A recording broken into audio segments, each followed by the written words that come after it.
Have you ever had that feeling, that nagging voice that says you're not good enough, not smart enough, not successful enough? Well, today we are diving deep into Brené Brown's game-changing book, The Gifts of Imperfection. It's basically a guide to letting go of who you think you're supposed to be so you can finally embrace who you really are. So, this is the big question, right? It's the one at the very heart of Dr. Brown's work. It's that feeling of constantly striving, constantly proving and performing, all to convince ourselves and maybe everyone else that we are worthy of love and belonging. So what is driving this constant hustle?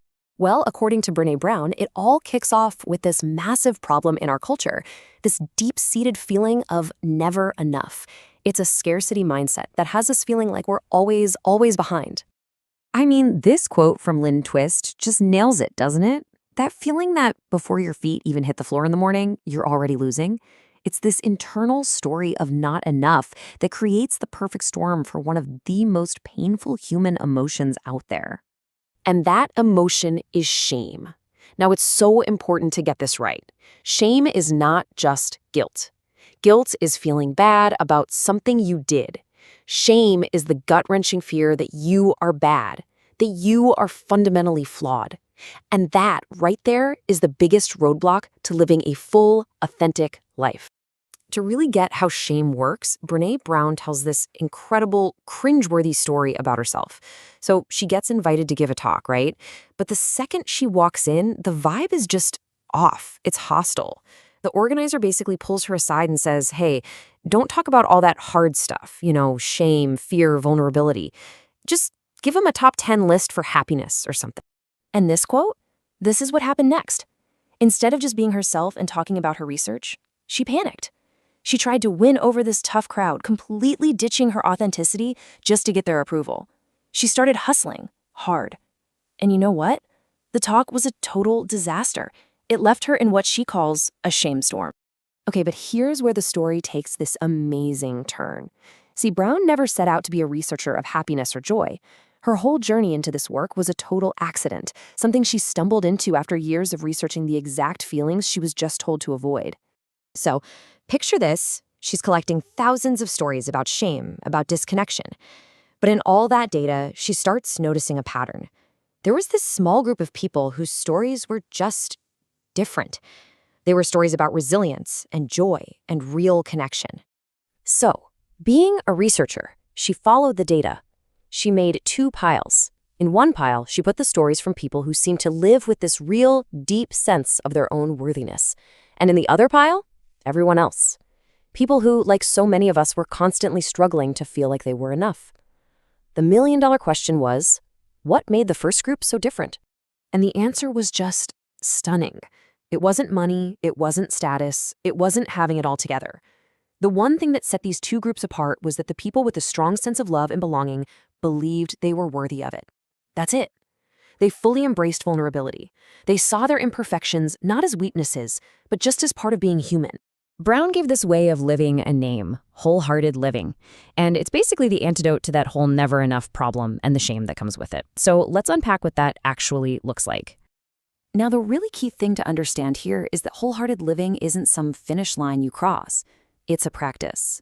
It's about building the skills to navigate the world from a place of worthiness, even on the days you feel scared or flawed.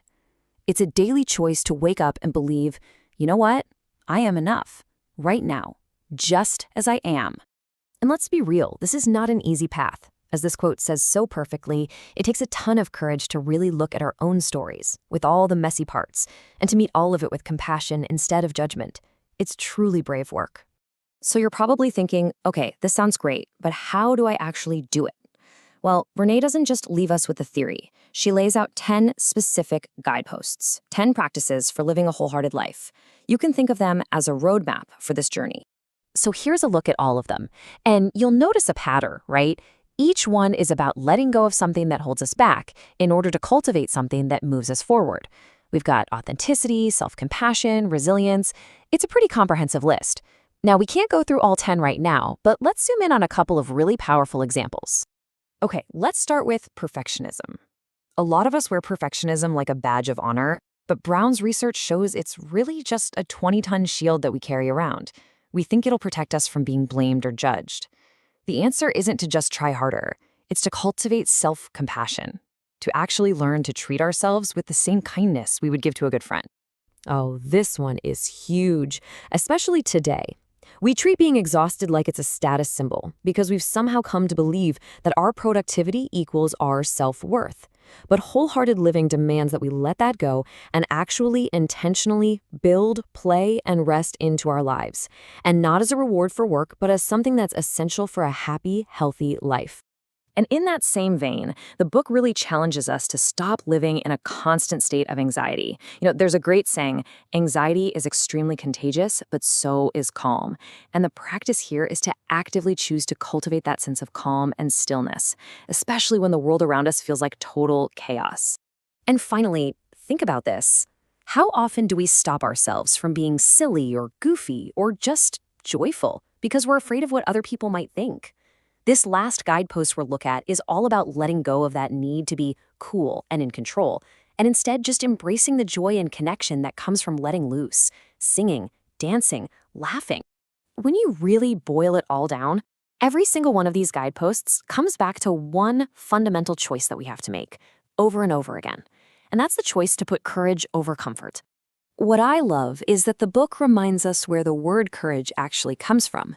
Originally, it wasn't about these huge, heroic acts.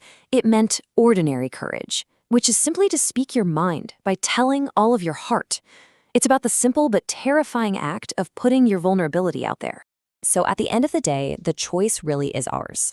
We can choose safety. We can spend our lives trying to fit in, trying to please everyone, trying to never make a mistake, or we can choose the much braver path to show up as our messy, imperfect, authentic selves, knowing that that is the only way we will ever find true connection and real belonging. And that really just leaves us with one last question to take with us. This isn't about some massive overnight transformation. It's about small, everyday choices. So what's one imperfect, maybe a little vulnerable, but totally real thing you can do today to step into a more authentic, wholehearted life?